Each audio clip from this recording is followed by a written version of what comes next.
আসসালামু আলাইকুম, কেমন আছেন আপনারা? নাদিরাস কিচেনে আপনাদের সবাইকে জানাই স্বাগত। আজকের রেসিপি তালের অথেন্টিক বড়া। খুবই ইউনিক একটি রেসিপি, আর দেখতেও হয় যেমন সুন্দর, খেতে হয় তার থেকে অনেক বেশি সুন্দর। প্রথমেই একটা মেজারমেন্ট কাপ নিয়েছি, তার মাপে 1 কাপ তালের পাল্প নিয়ে নিয়েছি। সেম কাপ মেপে নিয়ে নিয়েছি 2 কাপ আটা, 1/4 কাপ ময়দা নিয়ে নিয়েছি, 3 চা চামচ পাউডার দুধ নিয়ে নিয়েছি, কিছুটা নারিকেল কোড়া নিয়েছি, আর কিছুটা চীনাবাদামকে শুকনো খোলায় ভেজে সেটিকে গুঁড়ো করে নিয়েছি। তারপর নিয়েছি 1/2 চা চামচ কালো জিরা, 1/2 চা চামচ মৌরি, আর 3টে এলাচের বীজকে একটু ক্রাশ করে নিয়ে নিয়েছি। এতে করে সুন্দর একটা ফ্লেভার আসবে। কিছুটা সাদা তেল নিয়েছি, কারণটা পরে বলে দিচ্ছি। কিছুটা চিনি নিয়ে নিয়েছি 60 গ্রাম মতো। গ্যাসের ওপরে একটি কড়াই বসিয়ে দিয়েছি, আর কড়াইয়ের মধ্যে দিয়ে দিচ্ছি তালের পাল্প। গ্যাসের ফ্লেমটা একেবারে কম করা আছে। এই পর্যায়ে তালের পাল্পটা দিয়ে দিলাম। তালের পাল্প গরম হওয়ার আগেই পাউডার দুধ দিয়ে দিলাম। দিয়ে সব কিছুকে খুব ভালো করে মিশিয়ে নিতে হবে, যাতে দলা পেকে না যায়। সব কিছুকে খুব ভালো করে মিশিয়ে নিয়েছি। তারপর দিয়ে দিচ্ছি চিনি। চিনিটাকে খুব ভালো করে মিশিয়ে নিয়েছি। এরপর দেখুন তালের পাল্প ফুটতে শুরু করেছে। তারপর দিয়ে দিচ্ছি এখানে ময়দাটা অল্প করে দিতে থাকবো আর মেশাতে থাকবো। বেশ কিছুটা ময়দা দেওয়ার পর কিছুটা আটা দিয়ে দিলাম, দিয়ে আবারও খুব ভালো করে মিশিয়ে নিচ্ছি। বাকি ময়দাটাকেও দিয়ে দিলাম, দিয়ে সব কিছুকে খুব ভালো করে মিশিয়ে নিয়েছি।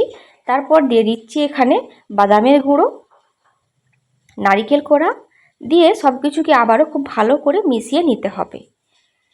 এখনও একটু ডোটা নরম মনে হচ্ছে, সেই জন্য দিয়ে দিচ্ছি আবারও একটু আটা। এখানে মোট 1 কাপ আটা আর 1/4 কাপ ময়দা লেগেছে। দিয়ে খুব ভালো করে সব কিছুকে মিশিয়ে নিয়েছি। তারপর দিয়ে দিচ্ছি কালো জিরা, মৌরি আর এলাচের বীজ। এটাকে আপনারা চাইলে তালের পাল্পের সঙ্গেও দিতে পারেন, তবে আমি শেষেই দিলাম। দিয়ে সব কিছুকে আবারও খুব ভালো করে মিশিয়ে নিচ্ছি। যখন দেখবেন হাত দিয়ে এইভাবে একটা বলের শেপ দেওয়া যাচ্ছে, তখন এটিকে নাড়াচাড়া বন্ধ করে দেবো এবং গ্যাস থেকে নামিয়ে দেবো। একটা পাত্রের মধ্যে একটু ঘি ব্রাশ করে নিচ্ছি। আপনারা চাইলে তেল ব্রাশও করে নিতে পারবেন। এই তালের খামিরটাকে দিয়ে দিলাম। একটু ভালো করে ঠান্ডা করে নিয়েছি। তারপর হাত দিয়ে এইভাবে মেখে নিচ্ছি। খুব ভালো করে হাত দিয়ে মেখে নিয়েছি। এই পর্যায়ে দিয়ে দিচ্ছি ছোটো চামচের 1/2 চা চামচ বেকিং সোডা। দিয়ে সব কিছুকে খুব ভালো করে মেখে নিতে হবে। আপনারা চাইলে খাবার সোডাটাও দিতে পারবেন। তারপর ওপর থেকে একটু তেল লাগিয়ে দিলাম। এরপর ছোট ছোট করে লেচি কেটে নিচ্ছি আর বলের শেপ দিয়ে নিচ্ছি। আপনারা দেখেই বুঝতে পারছেন যে আমি কিভাবে করছি। এমনভাবে বলটি বানাতে হবে যেন গায়ে কোনো রকম ফাটল না থাকে, কারণ ভাজার পর এটা এমনিতেই একটু ফেটে যাবে, আর ফাটল থাকলে একটু বেশি পরিমাণে ফেটে যাবে, যেটা দেখতে একেবারেই ভালো লাগবে না। এইভাবে সমস্ত বলগুলিকে আমি বানিয়ে নিয়েছি। তারপর আপনাদের দেখিয়ে দিচ্ছি। এতগুলো পর্যন্ত বল আমার হয়েছে ওই খামিরটার মধ্যে। এরপর একটা বাটির মধ্যে একটু জল নিয়েছি, আর যে সাদা তিলটা নিয়েছিলাম তার মধ্যে কোট করে নিচ্ছি। আপনারা চাইলে পুরোটাই কোট করে নিতে পারেন, বা এই স্টেপটা স্কিপও করতে পারেন। বাড়িতে এই রেসিপিটা একবার হলেও বানাবেন, আশা করছি আপনাদের খুবই ভালো লাগবে।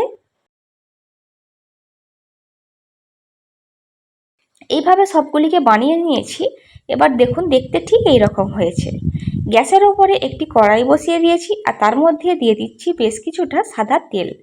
তেল যখন হালকা গরম হতে শুরু করেছে, এই পর্যায়ে বড়াগুলিকে দিয়ে দিলাম। গ্যাসের ফ্লেমটা মিডিয়াম টু লোতে রাখতে হবে। তারপরে কোনো রকম হাতার ব্যবহার না করেই কড়াইটাকে আস্তে আস্তে ঘুরিয়ে এইভাবে 1 থেকে 1.5 মিনিট মতো একটু ভেজে নিচ্ছে। 1 থেকে 1.5 মিনিট একটু ভেজে নিয়েছি। তারপর হাতার সাহায্যে এভাবে একটু করে উল্টে দিচ্ছি। খুবই হালকা হাতে এই কাজটি করতে হবে, না হলে কিন্তু ভেঙে যেতে পারে। মিডিয়াম টু লো ফ্লেমে 3 মিনিট মতো ভেজে নেব। আমার রেসিপি যদি আপনাদের ভালো লেগে থাকে, অবশ্যই একটু লাইক দেবেন। আপনারা ইউটিউব থেকে দেখে থাকলে আমার চ্যানেলটি সাবস্ক্রাইব করতে পারেন, আর ফেসবুক থেকে দেখে থাকলে আমার পেজটিকে ফলো করতে পারেন।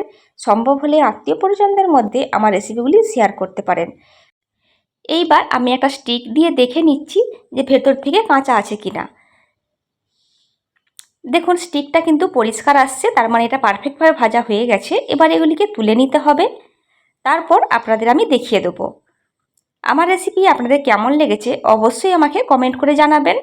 ভালো লাগলে অবশ্যই একটি লাইক দেবেন। এবার একটা ভেঙে দেখিয়ে দিচ্ছি ভেতরটা ঠিক কীরকম হয়েছে। এই বড়াটি খেতে হয় অসম্ভব টেস্টি। বাড়িতে অবশ্যই একবার হলেও বানাবেন। বাইরে থেকে হয় খুবই ক্রিস্পি আর ভেতর থেকে হয় খুবই সফট স্পঞ্জি। ভিডিওটা এখানেই শেষ করছি। ভালো থাকবেন সবাই, আমাদের দোয়া করবেন, আমার রেসিপিগুলি দেখবেন। খোদা হাফেজ।